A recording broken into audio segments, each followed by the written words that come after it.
following poems were penned by Samuel Laycock after he had moved to Blackpool. Ode to the Sun by Samuel Laycock. Hail, our friend, I'm fain to see thee. Where hast thou been so many days? Lots of times I've looked up for thee, wishing I could see thy face. The little childer round about here say they wonder where thou'rt gone, and they wanted me to ask thee to show thyself as oft as gone. Come and see us every morning, come these drooping spirits cheer. Peep through every cottage window, thou'll be welcome everywhere. Show thyself in all thy splendour, throw that gloomy veil aside. What dost to creep to back at clouds for? There's no faults nor nought to hide. Flashy clothes and bits of finery help to mend such like as me. Veils improve some women's faces, but, our friend, they'll no unmend thee. Things down here at we call in Pratty soon begin to spoil and fade, but thou still keeps up thy polish, thou'rt as bright as when new made. Thou were there when those to heaven sweetly sang their morning song, but thou looks as young as ever, though thou's been up there so long. And for ages thou's been shining, smiling on this world o' ours, blessing everything thou looks on, making the fruit grow, opening it flowers. It were thee at Adam looked on, when in garden by hissel, and there smiled upon his labour, happen helped him, who can tell? It were thee at Joshua spoke to, on his way to Promised Land, when, as good old Bible tells us, thou obeyed his strange command. Thou hast seen some curious antics played down here by human race, some thou couldn't bear to look on, for thou shamed and hid thy face. Mony a time I see thee blushing, when thou'rt leaving us at night, and no wonder, for thou's noticed things we han done that's noan been right. After all thou comes to own us, though we do so much that's wrong. Even now thou'rt shining brightly, helping me to write this song. How refreshing, how reviving, stay as long as ever to gone. We shall know and feel half as happy, half as lightsome when thou'rt gone. Oh, for the sake of folk that's poorly, come and cheer us with thy rays. We forgetting, at we all out, when we see thy dear old face. Every morning when it's gloomy, lots of folks are seen about, some at doorsteps, some at windows, watching for thee peeping out. Roll away, thou grand old ocean, by Samuel Laycock. Roll away, thou grand old ocean, dash thy spray on pebbly shore, like some giant in devotion, singing praises evermore. Talk of true and earnest worship, great revivals, dear me. Why, there isn't a sect in nation that can half come up to thee. Baptists, Independents, Quakers, followers of Young and Joe, Ranters, Unitarians, Shakers, these are nought, thou drowns 'em all. Organ, singers, parson, people, let these mak what noise they will, ring all bells they ann't steeple, thy pipes out a boon and still. Oh, I like to hear thy roaring, like thee when I gradely trim, when wi' mighty voice thou'rt pouring out some grand thanksgiving hymn. Priests and mumbled, people muttered, what's been looked upon as fine, still their praises are no uttered, half as heartily as thine. Oh, how charming 'tis at midnight, heaven's bright lamps lit up aboon, thee down here like some vast mirror, silvered o'er with a latent moon. What are these that look like childer, by their mother gently led? The moon's brought the stars to have a bathe here, just afore they're put to bed. The sun may shed his brilliant lustre, the moon display her queenly power, the bonny twinkling stars may muster all their force at midnight hour. The wind may roar in wild commotion, or may blow a gentle breeze. Still, still, thou briny ocean, thou can charm me more nor these. Oh, I like to hear thy music more nor the bells that sweetly chime, for thy voice is ever sounding, grandly solemn and sublime. Our poor efforts, though inferior, very often have to be bout, but though thine's so much superior, thou never thinks of charging out. When God's people fled fra bondage, tramped through the wilderness so long, and fair Miriam played on timbrel, didst help 'em in their song. When proud Pharaoh's best sword took 'em, and the poor things in terror stood, do we read that thou forsook 'em? Nay, but helped 'em all thou could. Landing here from the great Atlantic, sometimes thou dost use as bad, foaming, raving, fairly frantic, tossing ships about like mad. Other times thou's been quite different, neither awkward cross nor now, same as if thou'd been asleep there, just as calm and still as out. Oh, we cannot blame the ocean, oftentimes we've heard it said, that thou uses the gentlest motion, when thou'rt moving nearest dead. While a man's all reet and hearty, he may find thee rather tough. If he lies there dead and helpless, then, old friend, thou'rt kind enough. Folks that feel there's summat wanting, drink as deep a sorrow's cup. They should hear thy merry chanting, bless us, thou'd soon cheer 'em up. Oh, when thou'rt a kind physician, well it is there wants no fee. Weakly folk in my condition couldn't pay, they'd have to die. Many a time I've sit down sadly, brooding o'er me load of woe, feeling greatly sick and badly, crushed with cares that few can know. All at once these cares han vanished, not a fear left, not a doubt. Every gloomy thought's been banished when I've heard thee piping out. Folk that live in towns and cities canna hear thee same as me.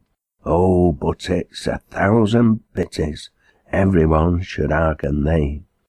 Roll away then, grand old ocean, dash thy spray on pebbly shore.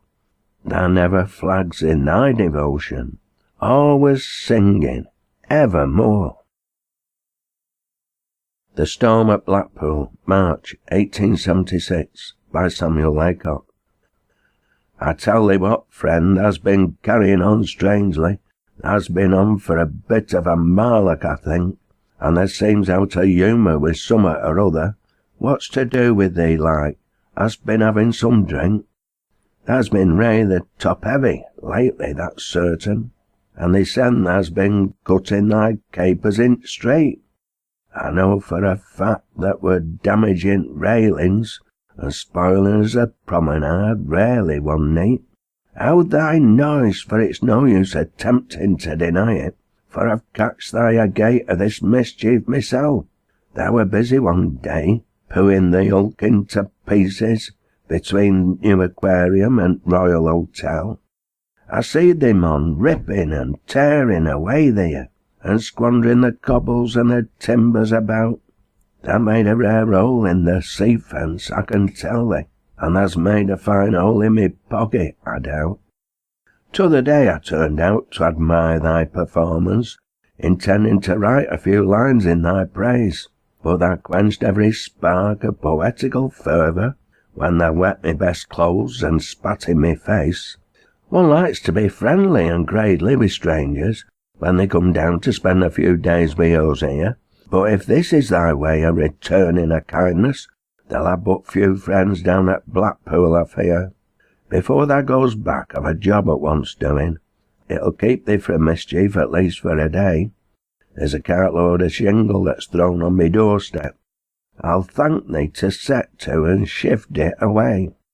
I've cleared it off twice, but tha's been here in neat team, for tha gone for shame do thy tricks before men.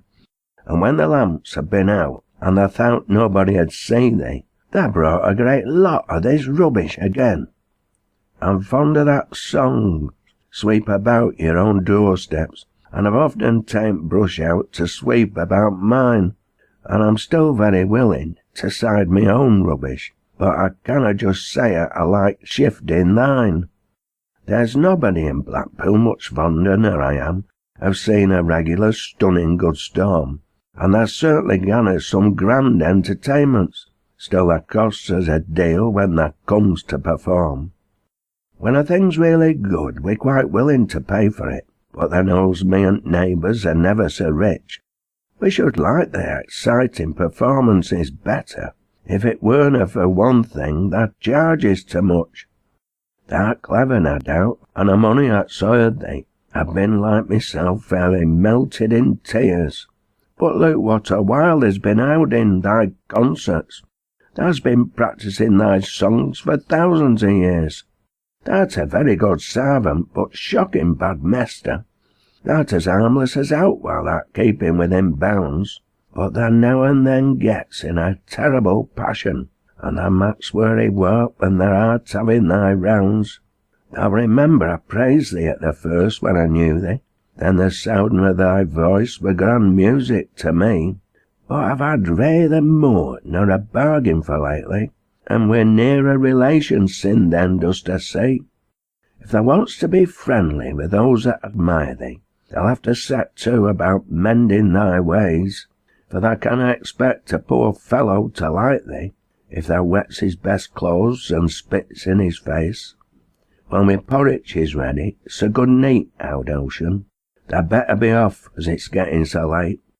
If thou finds it convenient toward the end of September, slip o'er here and pay me promenade rate. Bispam by Samuel Laycock. Bispam pratty, I think it is pratty. Find me another spot looking so natty.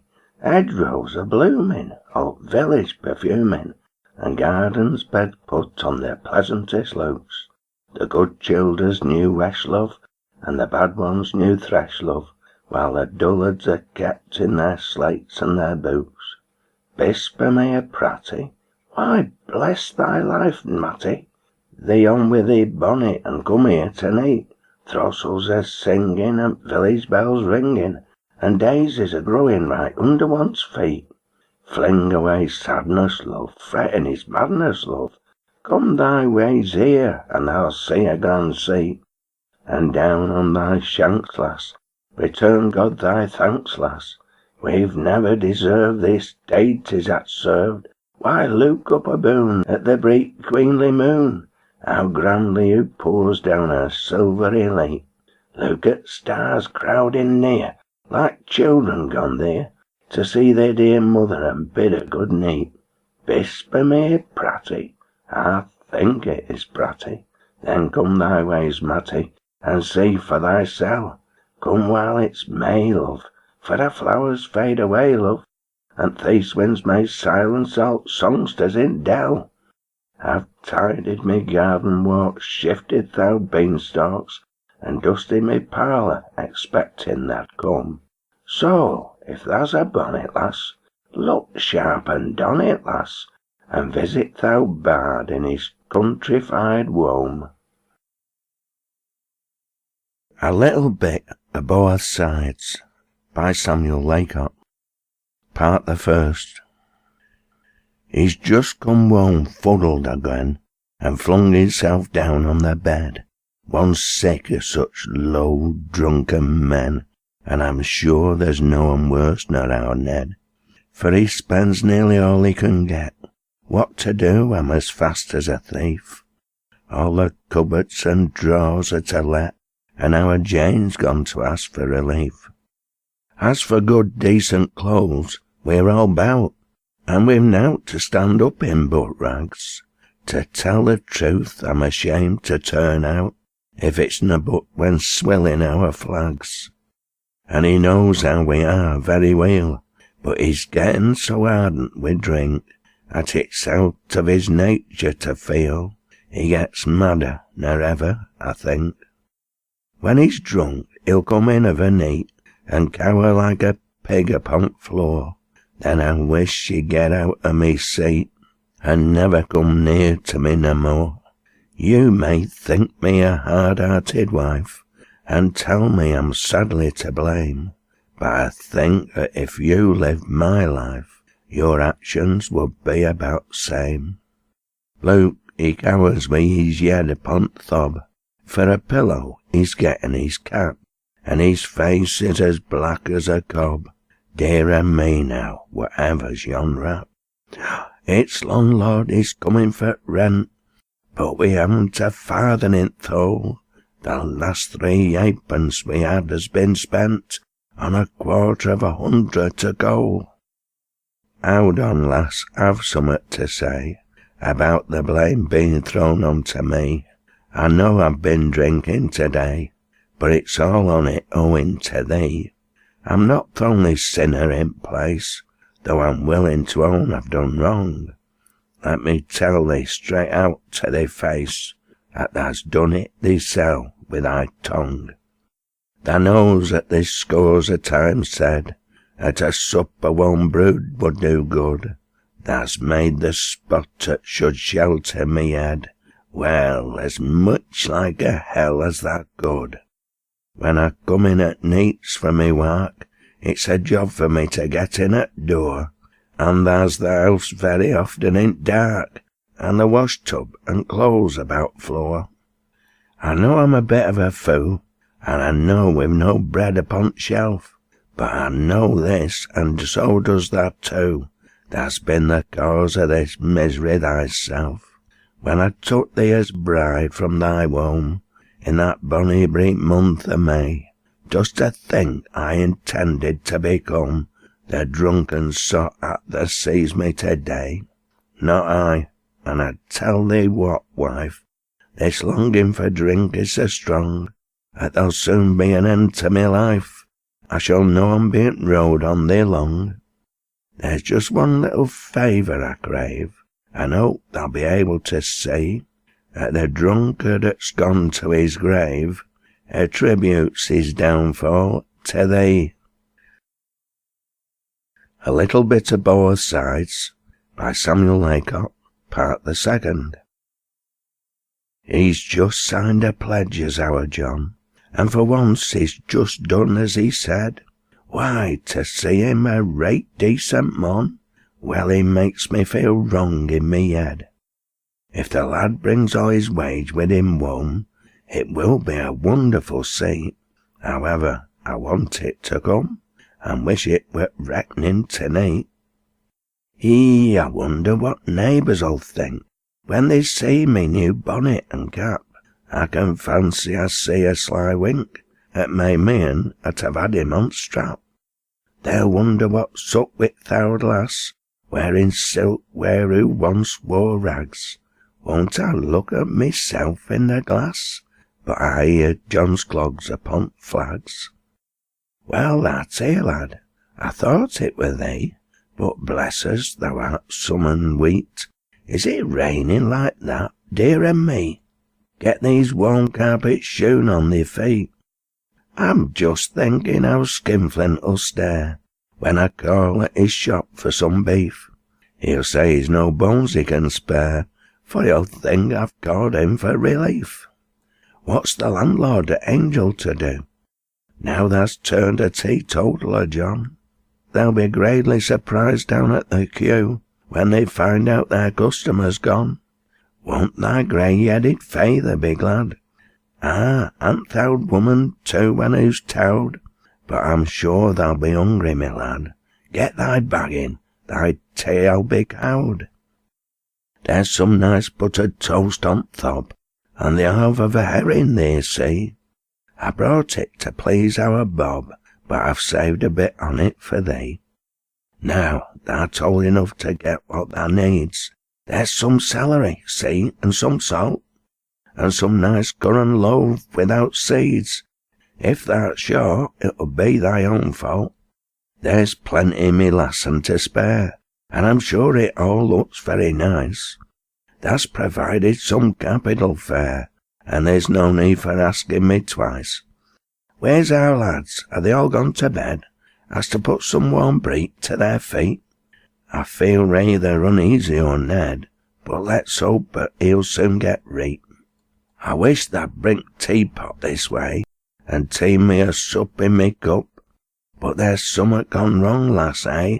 Whatever in world is there up? There's a waist button gone back, mass. Why, I must have been eating too much.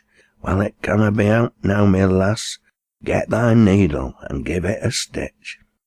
There's me holiday shirt in thou chest. I shall want it next Sunday, dost know. Then I'll make it reet nice about breast, starts the neck wheel and wristbands and all. For old Turner and young Jemmy Birch are going for me hand now and Ned.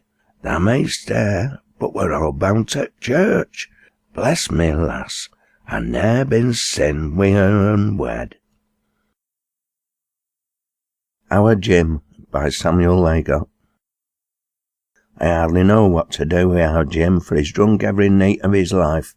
He's cracking a skull, a breaking a limb, and often ill-using his wife.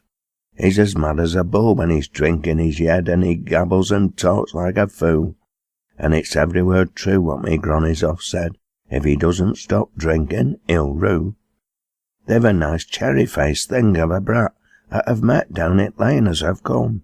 I bought him some pargin off old Betty Platt, and told him to be sharp and get warm.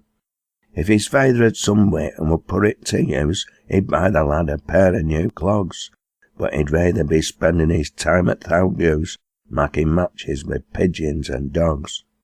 It pains me to look at his poor patient wife that were once so good-looking and fair. Sich a harassing, wretched and comfortless life must drive her to hopeless despair. We were talking this o'er in our house t'other week. But how me poor mother did cry. Big tears trickled down her pale forehead cheek, and me feyther's and mine when a dry. It's seldom my e'en a much trouble wi' wheat, but me feelings I couldn't restrain. Let's hope that big tears that escaped us that night won't be shed altogether in vain. And then there's the wife's parents, how Dinah and Dave, living down in thatched cottage below. This worthy old gobble are hastening to grave, full of trouble, oh Mary, I know. Thou chaps often talked of his troubles to me. It were but last Saturday night, that he said he could lay his grey head down on day if our Jim would be sober and reet. What gloom and depression this drink does create, where once naught but sunshine was seen. Now our broken friends sit lamenting their fate, with big scalding tears in their een. Adam and Mary by Samuel Laycock. On the borders of Scotland a long time ago lived a chap and his wife, and their names you mun know, were Adam and Mary, good folks in their way, but fond of the whisky, I'm sorry to say. Now the neighbouring parson used to go there to talk of religion and taste of their beer. He was somewhat like the parson that lives our way. He could either preach, wrostle, drink whisky, or pray. One morning as Adam and the wife sat in th' house, watching the cat play a pranks with a newly catched mouse, all at once summat come into old Mary's yed, and turning reached sharply to Adam, who said, I say, Master Bell may be coming to-day, and we ain't getting a whisky. Go fetch some, I pray. Tak the bottle and brass, and be sure to mak haste, and see that thou doesn't put gog out to taste. Well, Adam set off and soon landed in town, but his wife's gentle warning appeared to have flown, for finding his bottle were rather too small, he thought to himself, there'll be no harm at all, considering that the day was so stormy and cold, in drinking what the bottle weren't able to hold. Well, he drank it, and just as drink had done afore, it gan him th' idea that he wanted some more. As Adam were trudging towards home in great haste, he felt rather dry and were tempted to taste, but remembered what wife said afore he set out. If he had fuddled thou lass 'ud go on, he'd no doubt. He knew if he tasted their Mary could tell. However he thought he might just have a smell. He put cork out and did so, and then you may think how the poor foolish chap would be tempted to drink. Well, he tasted and tasted, then took a good swig, till at length silly chap were as drunk as a pig. As he had going to our tomb, there in a great pile of stones, that soon come in contact with poor Adam's bones. For trudging along at a moderate pace, with his een well he shut, he fell slap on his face. "Oh dear, dear," said Adam, "I'm very near killed, and I've broken me bottle, and the whiskey's all spilled." There he lay with his face welly covered with blood. I wish I could draw ye his likeness, I would. However, thou chap were a pitiful sight, when he landed at door of his cottage that night. When the wife found it out, that all whiskey were gone, there were a rare noise in that auction back mon. Just then, as they were turning a head on one side, and glancing down meadow, thou parson who spied. Well, who did carry on, who stamped with her feet, and bawled out to Adam, "Be off out of the seat." Thou parson were in a minute or two, and could see plainly enough there was summat to do. So had thou take his duty to give her a slice, he called from thou boot, namely spiritual advice. "Can you tell me," he asked, "how it was Adam fell?" Well, I could do, who said, but I'd rather not tell. Th' old mum were right gapt at a answer like that, and shaping for going, get out of his hat. "Well, Mary," he said, "since you don't choose to tell, can you tell me," he asked, "how it was Adam fell?" "I am sure you could tell me at least if you tried, where the guilty transgressor attempted to hide." Mary, now fairly pinned to her husband, did shout, "Mon, he knows all about it, they'll have to come out." A Smart Way of Curing Drunkards by Samuel Laycock. There's a capital tale comes across the Atlantic, and I think I shall hardly be doing out wrong if I put it in some macker form for reciting, or if you prefer it, a Lancashire song. Now I hardly need tell you 'at Yankees are clever. The cute and their English folk are a fine sight. One reason is this, there's less drinking amongst 'em, and I've not the least doubt that's a lot to do with it. Well, Tom Jones and Miss Sharp, being weary of courting, and cowering outside till their noses were red, bethought 'em they am fools to go starve themselves this road, and they'd stand it no longer, but go and get wed. So they went and they stood before the Reverend John Fleeson, who with aid of a book or two teed 'em right fast.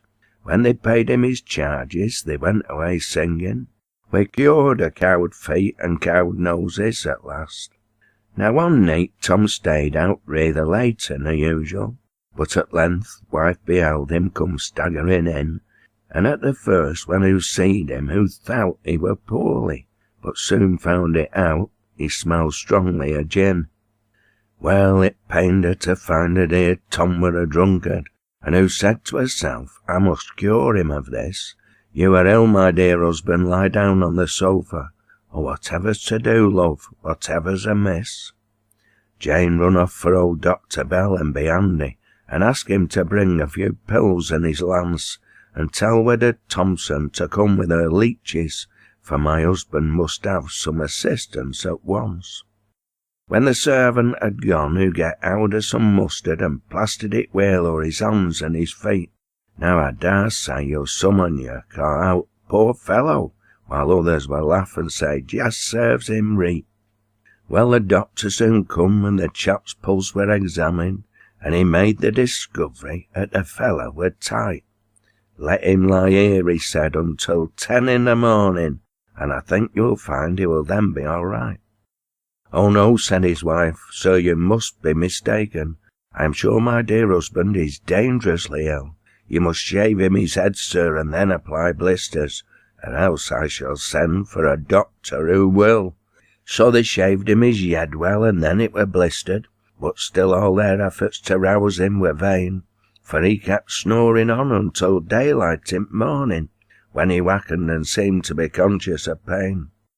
"What does this mean?" he said, as he felt his bald cranium. "You are sick," said his wife, "and must lie very still." "You're mistaken," said the husband. "Yes, greatly mistaken. Now I ought to know best, and I'm sure I'm not ill." "You are rambling, my dear. You have got the brain fever. The doctor and I have been working all night." "I should think so," said the husband. "By what I can gather, I seem to be left in a very sad plight." "What's to do with me feet?" groaned aloud the poor victim. "Why, I've never been this way before in my life. Oh, how I am punished with mustard and blisters. Do take all these plasters away from me, wife. And if ever I get in this way any more, love, don't send for a doctor or trouble a bit." "Oh dear, but I shall feel so much frightened. I am sure you would die in an apoplexy fit." "Now, you women, that's husband that maks theirself poorly, you set to and give 'em a dose of this, Matt. And mind you, I dare bet me life to a halfpenny, you'll never be plagued with a second attack." My Granny by Samuel Laycock. Who's turned 81? My granny is now, and yet for her age who's reet clever, and her silvery locks spread about o'er her brow, mak her look just as bonny as ever. I were there t'other night, and I thought to myself, God bless her, who's farrently looking, and it were a grand sight, as with tears in her e'en, who sat reading her Bible and smoking. Who were brought up in Yorkshire, among fields and flowers, and drank water pure from the spring, and who loved to get up when the sun get up, and hearken the cuckoos sing. Thou folk had a farm, and they'd lots of milk, and who get it warm from the cow, and it did her good and nourished her blood, or who mightn't to live till now. Who's a widow, and has been for the last 40 year, so who hasn't a bad husband to bother? Who's a doubter, that hasn't said, I will, yet, and who tarries at home wi' her mother? Now this doubter and her, they bacon and dun, and sell potatoes, both English and foreign, and other odd matters in grocery line, such as scouring stones, candles, and herring. Now my granny's a Christian, and are you to know, says her prayers at the bedside every night, give her customers measures, and wait for their brass, and as far as who knows, who does read. So God bless me, old granny, God bless her, say I. May that heart of hers never grow cowed, till who's baked all her flour up and sowed all her bread, and getten 100 year old. My Grandfather by Samuel Laycock. I've just had a ramble to th' farmhouse, where my grandfather lived at so long, so I'll draw out a bit of a sketch which I hope will no one be a bad sort of song. In first place, I feel very sorry to find that the place isn't same as it were, for the diamond-shaped windows have all been pooed out, and they've ta'en the wooden latch too off the door. They've shifted that seat where my grandfather sat, when at nights he read out at th' boot, and I couldn't find nail where he hung up his hat, and the pot shelf were gone out at noot. There's the dog kennel yonder, and thank God, I say, and the clothes prop just stands as it did. There's a bread cage hung up where my grandfathers were, but I couldn't see out of a bread. A rare fine old fellow, my grandfather were, with a regular big Roman nose, and though nearly 80, he were lusty and hale, and his cheeks were as red as a rose. There were naught about him that was shabby or mean, as to sense, well, his brain pot were full. He were always straightfor'ard in all that he did, an old-fashioned Yorkshire John Bull. He'd a farm at he leased, and a nice little pond, where he used to go fishing for trout, and haven't forgotten, when thaid time come round, for we childer had many a blow-out. And when thousand were done, we had some rare fun, with tippling and rowling on the stack, and then me old grandfather had come with his pipe, and carry us about on his back. When I were a lad about 13 year old, I used to have money a good ride, for me grandfather kept a young horse or two then, and a donkey, but the poor thing died. He'd a bit of a garden at backside at the house, where our Bobby and me used to cower, eating gooseberries and currants and rhubarb and crabs. In fact, out were eat that were sour. Now me grandfather, bless him, doted on me, and he'd tell me I'd get a fine lad, and he'd mony a time say, as I've sat on his knee, he bless thee, thy favours thy dad. Then he'd say to me granny, get a lad here some spice, and whenever who happened to bake, he'd tell her to reach down a pot of preserves, and mak me a nice preserve cake. Well, he's long been gone, but a kinder old mon, never lived near how Abraham were. The last time I were over there and seed him alive, he was sitting outside his door. He get hold of me hand when we parted that day, and I think I shall never forget how he looked in me face when I were going away. It were the last time ever we met. A week or two after, thou followed a stroke, and fell off his chair onto the floor. They lifted him up and they took him to bed, but he never were gradely no more. Goodbye, dear old grandfather. Nobody in the world could be fonder nor I were of thee, and if in the future dear bonds are renewed, that one that I'm hoping to see. What is home without a mother? By Samuel Laycock.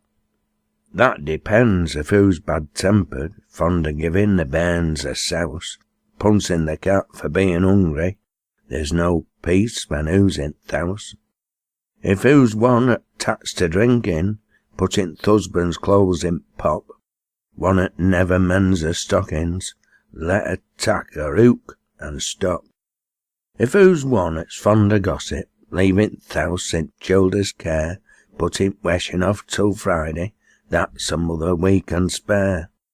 Idle mothers, dirty slatterns, lost in filth from morn to night, hair teed up with dirty garters, these are best when out of sight. But a mother nicely tempered, one that's wisdom mixed with mirth, where who dwells you may depend on it, home's a little heaven on earth. Would to God we'd more of this sort, happy homes where concord dwells, less domestic scene of discord, fewer heartbreaks, fewer hells.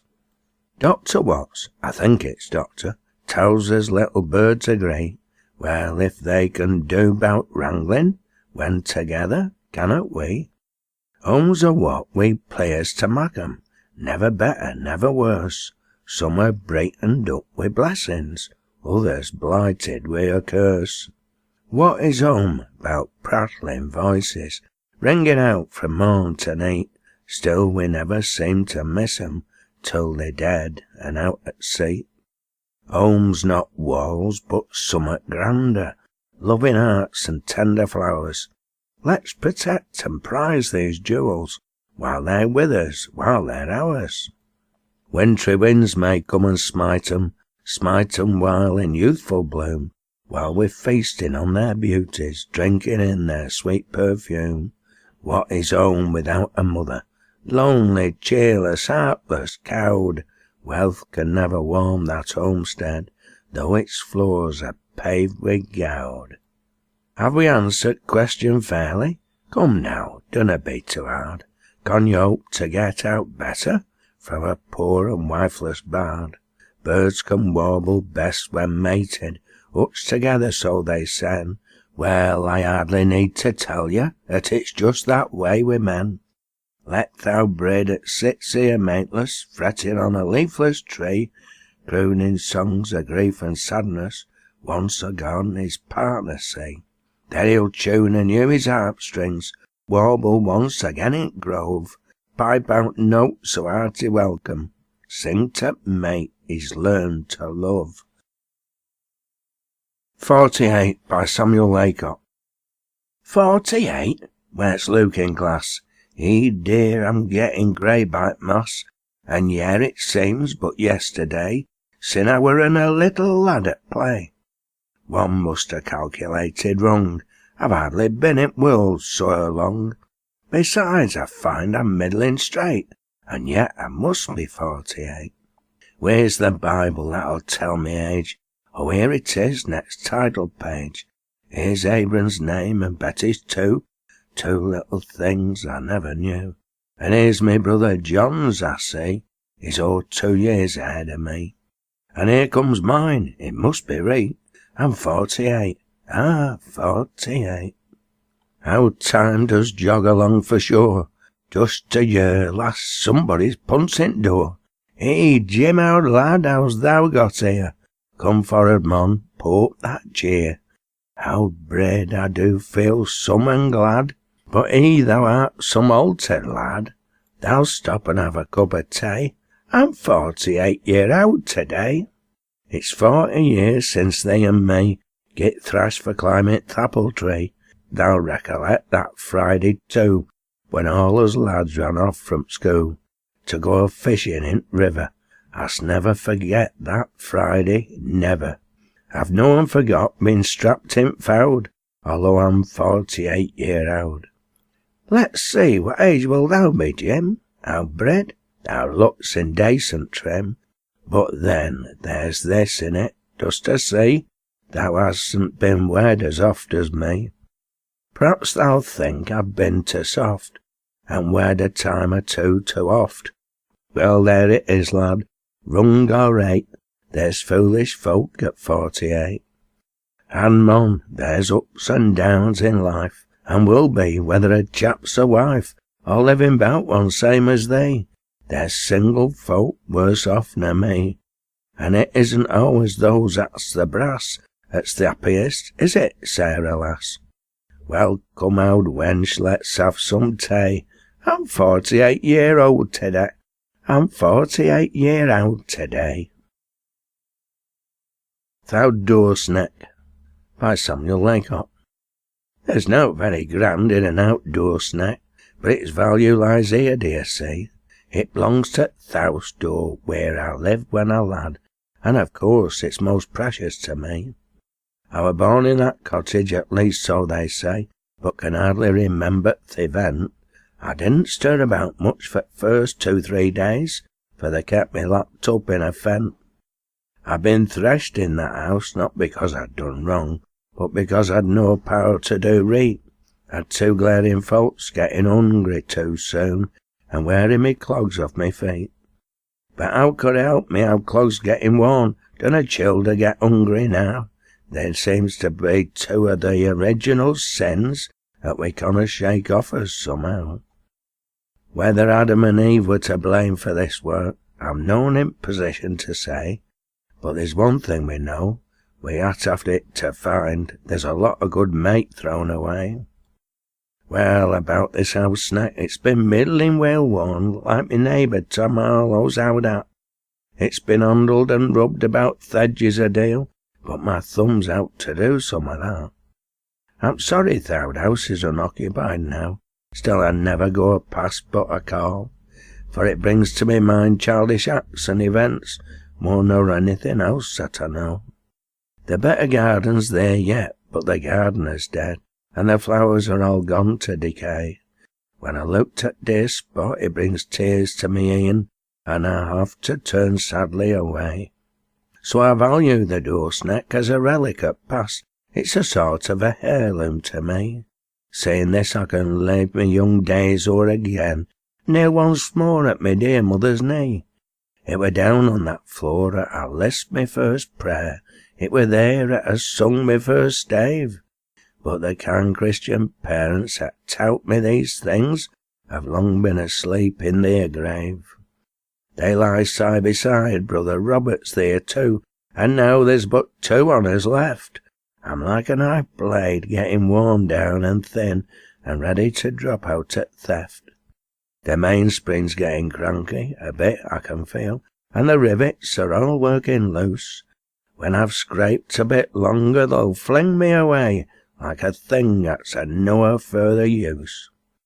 I'm rough about th' edges like other oud knives, and can hack a bit when there's occasion, and it's needed at times, though it's dangerous work, often ending in mortification.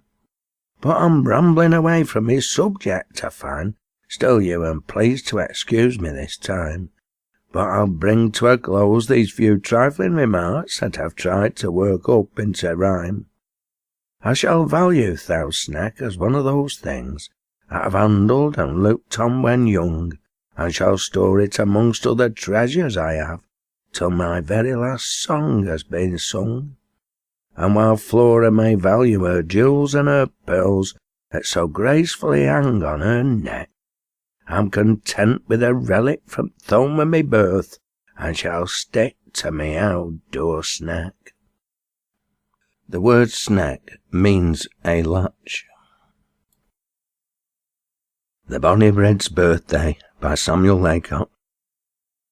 It's thy birthday, me love, come here on me knee.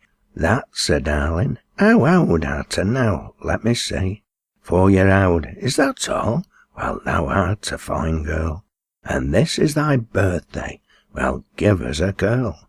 Run and fotter some toffee, John, that's a fine lad. The Bonny Bread shall ha' goody to neat wi' its dad. It isn't so often you get out at sweet, but I've made up me mind that you shall ha' to neat.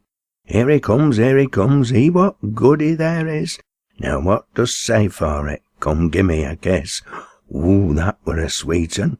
Another, and then thou shalt pull thy dad's whiskers, we'll for him again. Now, John lad, come here and look after thyself, for thou art longing to have out of a bit, I can tell. What, out of all this, is there no one thou can spare? Now I'm sure thou ought to let brother John have a share. Come, let me divide 'em. Now then, let me see. How'd thy hand love? There's nuts and there's comfits for thee. Here, John, there's some humbugs for thy share, my lad. There, you han 'em between you. There's no one for your dad. Now, I want you to be good and as still as you're gone, while I read a nice tale out of Bible. Now, John, art thou trying to beg sister comforts or what? I shall be very cross if I knows thou does that. Oh, dear, dear, my whiskers, I'll warm thee if does. Thou art always in mischief, thou meddlesome puss. Leave off, do, this minute. Oh, dear o' me, child. Here, I'll put thee on floor, for thou art getting reet wild. I can read no one to neat, so I've no need to try. Here, Jane, take this boot, lass, and put it safe by. Thou art a gate or gone arter. Oh, dear, thou art rough. Go and poo thy doll's topping. I've had quite enough. There's a beggar at door, John. Go give him some bread, for he favours our poor little Robert that's dead. Poor fellow, you know, was so playful and fond, but his mother and him lie at graveyard up yond. Well, come, and you're done, for it's time to go to bed. Mrs. Carter across is undressing there, Fred. Here, Jane, lass, tak Anna, and poo off her shoon, and I wish thou'd just sing 'em some protty hymn tune.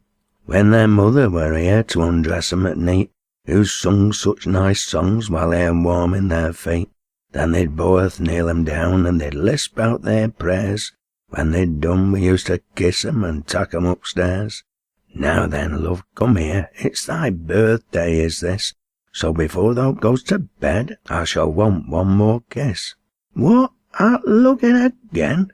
To give, oh dear o' me, when thou gets a bit bigger thou'll catch it, thou'll say. Jane, rub 'em their faces and hands o'er a bit, and then see if that neat gown in corner'll fit. It's one at their grandmother's browt to the neat. I dare say thou'll find it to fit her all right. Come now, kneel you down, get your prayers nicely said, then Jane shall light candle and tuck you to bed. Amen, come this way, just one smack, oh, how sweet. Now then, away with you, God bless you, good neat. Read at the Bonny Bread's wedding party, the 8th of November, 1886. Well, Schofield, art welcome to Anna. though I'm troubled a bit, as thou see. But if there's one more nor another, at the last I'll be safe where it's thee. For 23 year and near on it, I've had pleasure a calling her mine, but that's ticed her away from my bread cage, and coaxed her to go into thine. Well, bless her, I've done best I could do, and no doubt thou intends to do same. Let's hope the two's made a good bargain, in changing her cage and her name.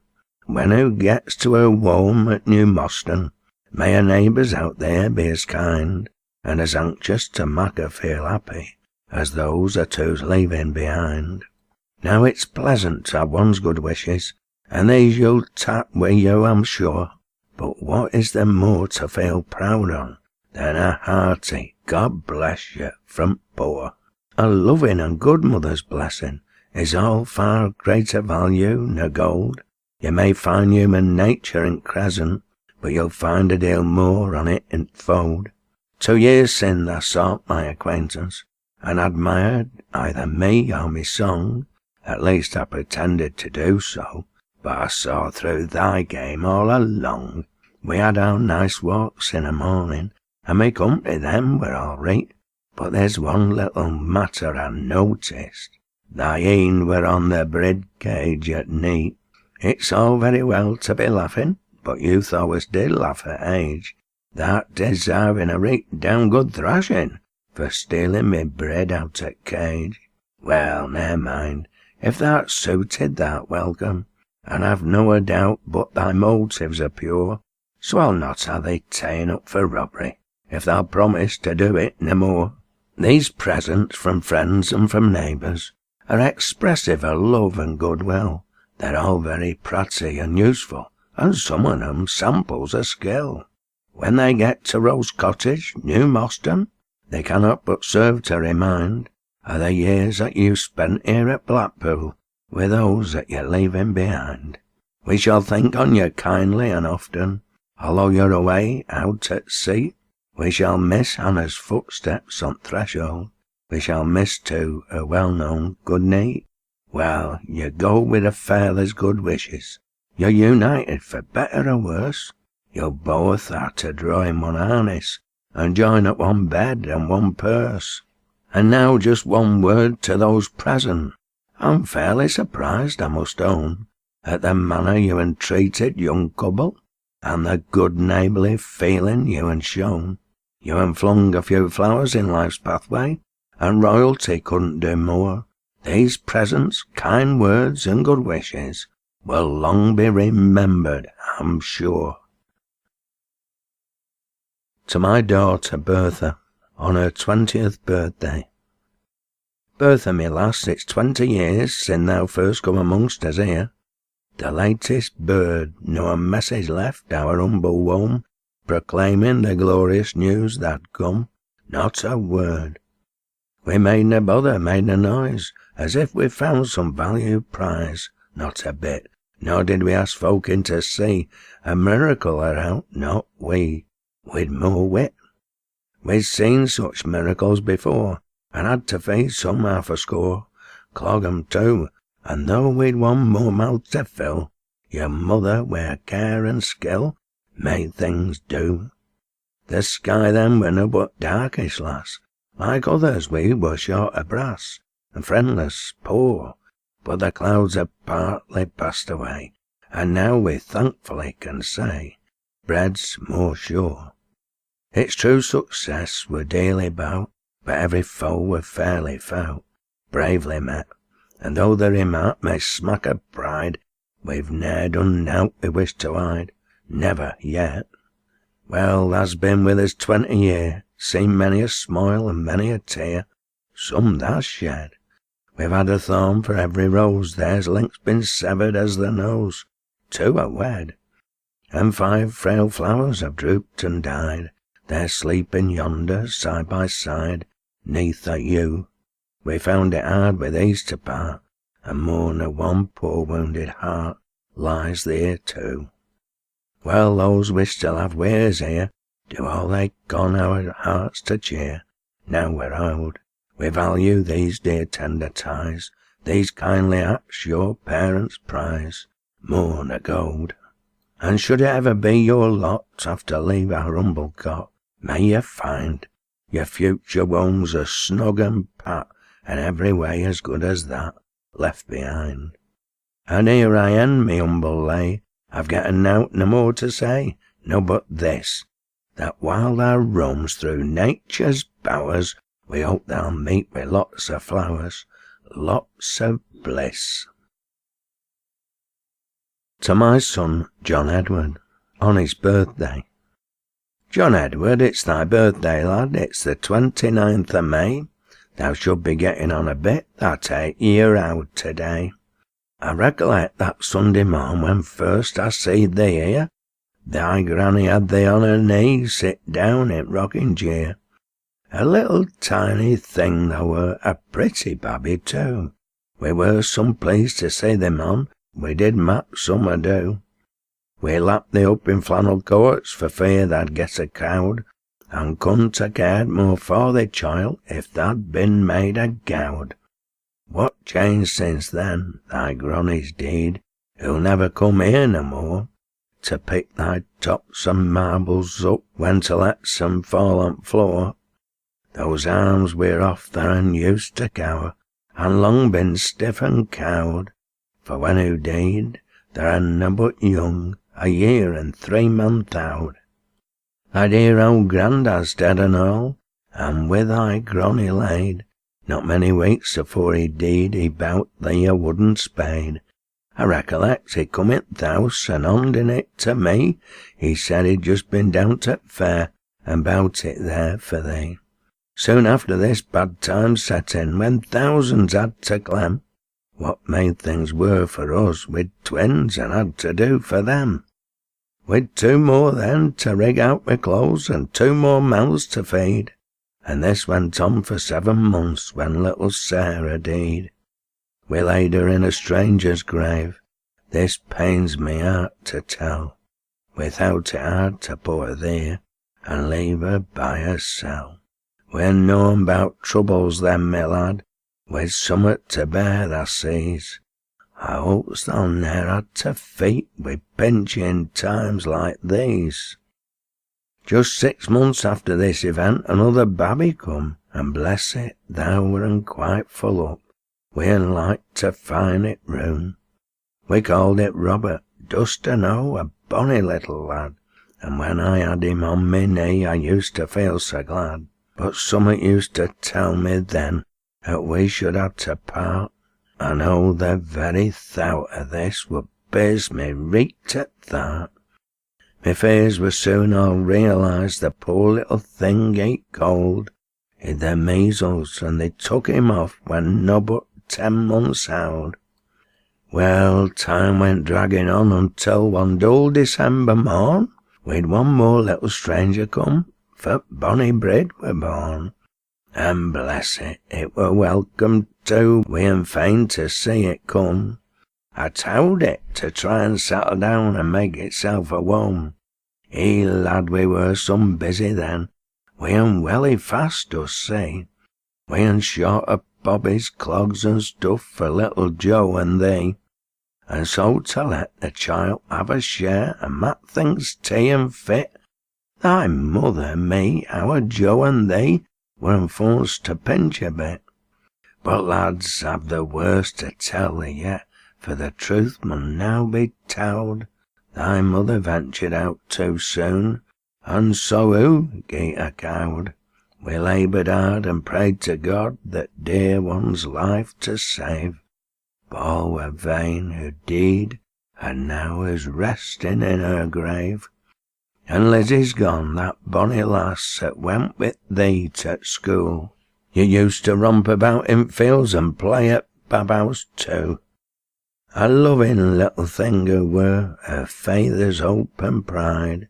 His heart were welly broken, lad, that morning when who died. I've never held me head up reet sin hard that heavy blow, and what I've suffered in me mind, there's very few that know.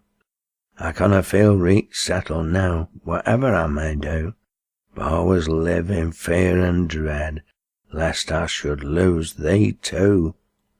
It may be it I shanna have this bitter draught to drink. God may see fit to bless me more nor I can hope or think.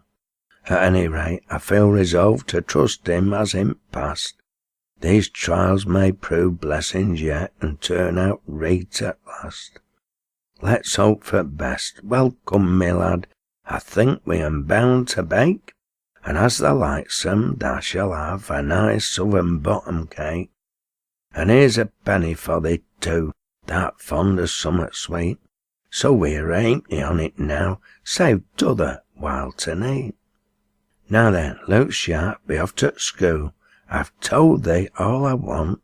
Thou'll find thy bargain slating new, and here's thy top and band. Be sure thou come straight home at noon. We're having pie today. We always get this summat nice for the 29th of May. The Queen's Visit to Liverpool by Samuel Laycock. The Queen's visit to Liverpool to open th' exhibition. So the Queen's been to Liverpool, bless her, and after a rather long spell, a mourning her loss in retirement, who's fairly come out of her shell. Sin Albert the Good were ta'en from her surroundings, at once were so bright, have often been darkened with sorrow, and who's kept a good deal out of sight. E'en queens have their troubles and trials, royal hearts have oft cause to be sad. Beside losing husband and daughter, Queen Victoria has buried a lad. And parents that's lost their dear childer know well what such parents must feel. And it's the same both in cottage and palace, and though who's the Queen, who's her mother as well. It's true we han been rather impatient, that lady's been mourning her loss, but we little know the wearisome burdens of those that are bearing their cross. And before we come forward as judges, or pronounce any verdict as true, it's needful to learn by experience, and study a bit in that school. Can we think any worse at dear widow, for mourning in secret so long? Shall we blame a poor heartbroken singer, if sadness is mixed with her song? Nay, rather let's cherish these feelings, and do all that ever we can, to soothe wounded hearts that are mourning, and fretting for those that are gone. Queen Victoria's a woman, God bless her, and though who's an empress and queen, who isn't ashamed that her subjects should see her with tears in her een, and yet who's a keen sense of humour, how who took everyone by surprise when who beckoned Aunt Mare to kneel down there, and then said, Sir David, arise. Weren't that a grand piece of sly fencing? Weren't that a most wonderful sight? A queen, as if acting by magic, transforming a day to a night. It's a womanly act, there's no doubt on it, a queenly act too, and that's more, and one that will long be remembered by Sir David Radcliffe, I'm sure. I wish you'd come to see us at Blackpool. But wouldn't we do the thing grand? We'd everyone meet her at station, with lifeboat and the fisherman's band. We'd have a review at artillery, and show her how battles are fought, who should ride on th' electric tramways, and all this free, gratis, for nowt. Talk a waiter, why Liverpool's nowhere. They han no seats worth naming out there. Those that want to see grand exhibitions should pack up the traps and come here. What? Compare the bit of the Mersey to Blackpool?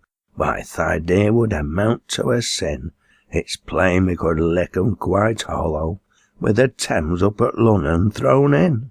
Now, I dunna like bragging or boasting, but I think I must say this is true, that if the Queen would come to see us at Blackpool, who'd have no occasion to rue, for who'd get such a noble reception, and find it so a pleasant a shop, that I'll venture to prophesy this much, who'd want to tap rooms here and stop. Dick o' the Merrydale by Samuel Laycock. Lads, poo off those caps for a minute or two, while I try to unfold a tale of a warm-hearted friend that even God couldn't mend, known as Dick at Merrydale. He were a farmer were Dick, and a doctor as well, conversant with old Mac so wells. He'd churn milk and ham collops for 30 an ale, and for poorly folk plasters and pills. Dick's fame as a doctor were very well known, but more so in country parts. Those that fractured a limb would go limping to him. He were famed too for bunions and warts. The last time I were there, the wife were brewing yard beer, and the new milk stood in pantry in mugs. At the backside at the house, piled up on some drawers, were pill boxes, bottles and drugs. But he's gone, his thou chap, and now tucking last nap, where there's nowt to disturb his long rest. One's had mony a good friend, and dear chums without end, but thou doctor I rank among best.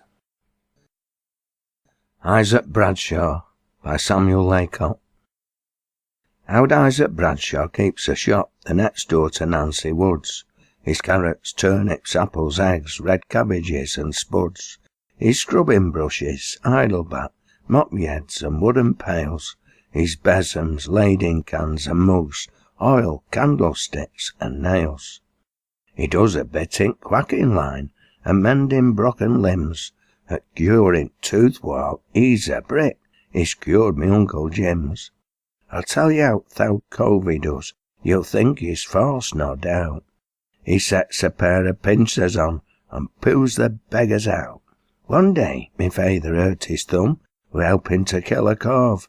How'd Isaac cured it in a week with some of his green salve. It's true, if anybody doubts, go ask me Uncle John. He were with me feyther when he went, and seed him put it on.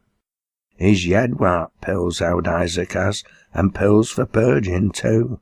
He says the loppin' chap would safes, but that'll hardly do. I dunna think he lies so much, or cheats his dullest friends, unless be doing so he finds it suits his private ends. He tricked one feller nicely once that he met at rising sun, but he didn't intend to hurt poor chap, it were nobbut done for fun. Joe Brown once went and bout some salve for a corner hurt his toe. I towed him to rub some on his nose, and ate a bit and all. A rare good doctor Isaac is, just reet for ailing folks, for those that dunna like his pills are sure to like his jokes. I called at shop one Friday night, and asked if he were in. Well, Isaac yeared me so he bawled, "No, he's gone out, long sin." Well, I a wanting out he has, mop heads, a besom stales, mugs lading cans of idle bat, white sond, or wooden pails. Or do you want some good yard pills for curing pains in back? If so, he keeps a stock on hand, and he says they're good to tap. He's lately ta'en a patent out for a dodge he claims as new. It's this, when shifting pain away, he shifts his patients too. Well, now it's time I stop this rhyme, and I've said enough to show where pills and funds together run, so give thou chap a call. Sam Bamford, born 28th of February 1788, died the 13th of April 1872. A poem by Samuel Laycock. Thou'd veteran Brid's toppled down from his perch, he'll charm us no more with his singing. His voice has been hushed in melodious grove, where feebler voices are ringing. He sang in his youth, in his green-howed age, and he sang when in monly prime. Then like other warblers he mounted aloft to a fairer and sunnier clime. He sang 50 years sin, ere some of his brids had managed to creep out at shell, and sweetly and grandly he piped in those days, as thou Middletonians can tell. Unlike other warblers and songsters at Grove, he ne'er changed his fithers nor mounted, for longer he lived and harder he sung, and faster these ornaments sprouted. He were dragged from his nest once at dead time and heat, and him and his mate had to sever. But it ne'er made no difference to him, not a bit, for he sang just as sweetly as ever. He warbled his notes in his own native shire, when his perch was surrounded with dangers, and he ne'er changed his tune when he hurried away, and imprisoned mongst traitors and strangers. How Sam seldom fluttered wi' aught that he wrote, but for truthfulness always were famed. When he found they were out needing smiting, he smote, and cared not who were praised or who were blamed. And they were songs were his, not that maudlin stuff would be poets spin out into rhyme. There's a genuine ring in what great men sing, summat sweet, summat grand and sublime. He warbled when war were a fledging in nest, and had ne'er had a thought about mounting, and young Elijah Ridings had hardly begun to give us his streams from Thowd fountain. Thowd loomhouse in Middleton rang wi' his notes, and his shuttle kept time to his songs, ere he led up his neighbours to famed Peterloo, to denounce what they felt to be wrongs. He sang when his mate drooped away at his side, not a song of rejoicing or gladness, but a low plaintive dirge softened down and subdued, welling out of a heart full of sadness. He sang too when spoiler bore off his lone lamb, though his heart with deep sorrow were riven. Still he didn't despair, for he'd faith to believe that his dear ones had gone up to heaven. He sang when bright sunshine illumined his path, and the flowers were all blooming around. And he sang too when storm clouds come sweeping along, and threatened to crush him to ground. He sang when his e'en had grown tearful and dim, and his topping had turned thin and grey.